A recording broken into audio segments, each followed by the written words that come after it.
people keep complaining about skill-based matchmaking because it's not fair, and they want to remove skill-based matchmaking, but they don't even have a conceptual understanding of like the purpose of it in the first place.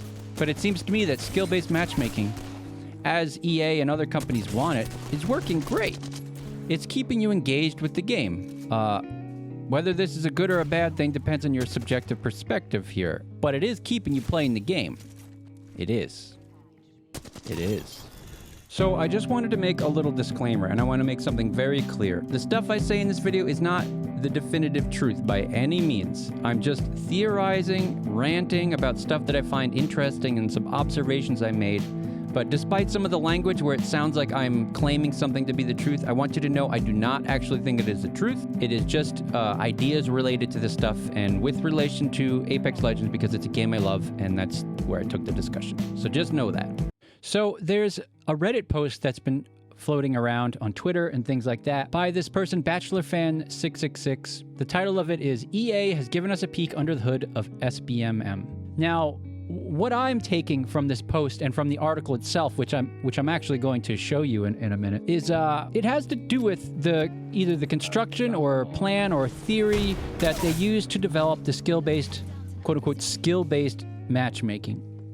And as it turns out, it may not quite be skill-based matchmaking. What it actually may be is engagement-optimized matchmaking. Many years ago, I read a paper and some articles about the way that people were developing mobile games. It turns out that they were hiring, game theorists, neuroscientists, psychologists, social scientists, and other people to sort of optimize the experience people have when playing mobile games in order to get them to keep playing them. The reason why, Flappy Bird and all these other games ended up being so popular, it's beyond the fact that it's just a cutesy game and it's fun. It's actually neurochemically triggering reward systems.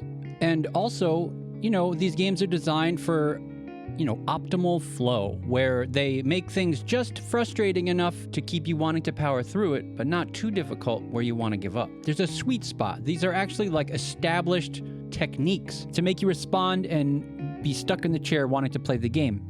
And I couldn't help but think that Apex has something like this going on. It's also similar to gambling, The house always wins, but the chances that you have to actually win are algorithmically determined, Every casino, every slot machine maker, all these companies have their own algorithm that they use to determine, win versus loss ratios. And now that I found out about this paper, and so have a lot of other people, it just seems pretty clear to me that this is exactly what's going on. So the abstract says, matchmaking connects multiple players to participate in online player versus player games. Current matchmaking systems depend on a single core strategy: create fair games at all times.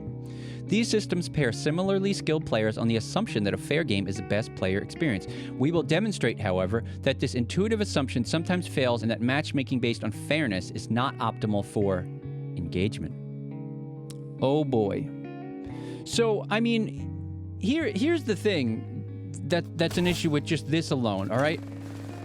There's a big difference between data, like aggregated data from just from numerically crunched information that they pull from different interactions on the game. Like, they're just looking at numbers here. There's a big difference between numbers and actual, human enjoyment.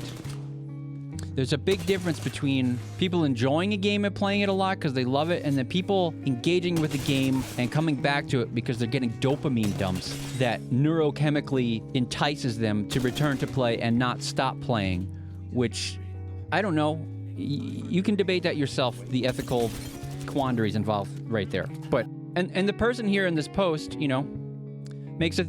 see, I love that. I wish I would have seen this a while ago because these are all the things I've been thinking for a long time. It follows from this that you're generally likely to get a favorable lobby after a string of bad results. You can test this yourself by intentionally getting destroyed off drop a few times in a row. And then you'll notice a step in quality in your lobbies. It's like gambling. casinos for the longest time have done the same thing. You cannot win all the time or the casino loses. You know, the house always wins, okay? But you also can't lose all the time. They needed to figure out algorithms that are the perfect amount of a person sitting at a slot machine and pulling the lever. They need to win just enough to keep playing, but not enough to put the casino out of business. What it's based on is if it's going to keep you engaged with the game. Are you going to keep playing it? In the 50s, B.F. Skinner, a psychologist, I'm not going to go into the history of psychology or anything here, but I'm just going to talk about a basic concept which many of you have probably already heard about. The Skinnerbox. It's a whole thing where you've got a rat in a cage, right? And the rat's going to hit the lever to get the food because it learns that every time it hits the lever, food's going to drop out. This is all based on dopamine systems, dopamine pathways in the brain, and a lot of other nerdy stuff. But the whole thing is, you hit the lever, you get the goods. Okay? There's even studies where, you know, they don't give you the goods every time. The rat doesn't get the goods every time. The rat hits the lever 20 times, and 1 out of those 20 times, he gets a food. He gets a foods. But the thing is, the rat learns that if he keeps hitting the lever, he's going to get a food. He's going to get that sweet, sweet foods. So he just keeps hitting it. He keeps hitting it. He keeps hitting it. And then finally gets the food. I mean, can you see the correlation here with Apex? or other skill-based matchmaking games? You sit down, you keep hitting the lever, you keep playing, you keep playing, you keep playing, and then, boop, you get that one win, and it keeps you going. You're going to keep playing. Another concept with gambling and gambling research and the way companies and neuroscientists and everything have figured out how to optimize gambling, you know, with their algorithms and all this other stuff, is variable rate reinforcement, right? Our brains actually respond better to rewards that aren't steady and certain. Like if things are slightly randomized or more randomized, whatever, we're more likely to engage with that thing. It's just the way we work. You play and you play and you play. You play all night. You're there after dinner till 4 in the morning. What happens is you win like 1 out of every 5, every 10, every 20, whoever you are, whatever, you lose all these games. But then just when you're about to like quit because you've lost so much and, just go make some toast and eat that delicious toast, you get the win. And then you sit there and you stick around a lot longer. And it's a lot more complicated than that too, because, not every game is a total loss just because you didn't get first place. There's a lot of smaller rewards that get you to keep playing, keep teasing you to get to sit down at that chair for a lot longer and keep playing, right? Also, with near misses, it's another gambling thing. You'll like, you keep pulling that lever for the slot machine and you get, strawberry, and then the banana, right? You get so close to winning, but you don't quite get there. I mean, you could easily see the comparisons there with something like Apex. How many times do you almost win?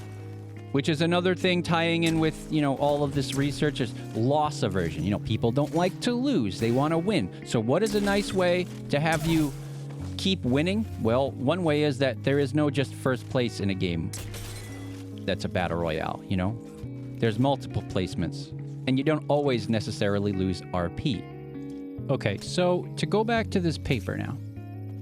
In this paper, we propose an engagement-optimized matchmaking framework that maximizes overall player engagement. We prove that equal skill-based matchmaking is a special case of EOMM on a highly simplified assumption that rarely holds in reality. Our simulation on real data from a popular game made by Electronic Arts, blah, blah, blah, blah, blah, blah, blah, blah, blah, blah. So, we're talking about how is it worded? We will demonstrate, however, that this intuitive assumption sometimes fails.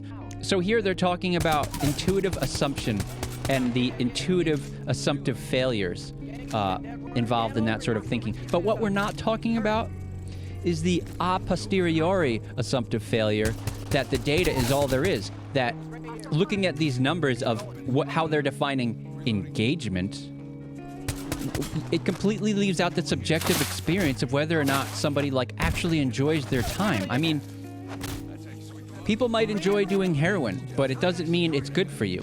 People do a lot of addictive things that they probably shouldn't. So there's a difference of philosophy here on a very fundamental level.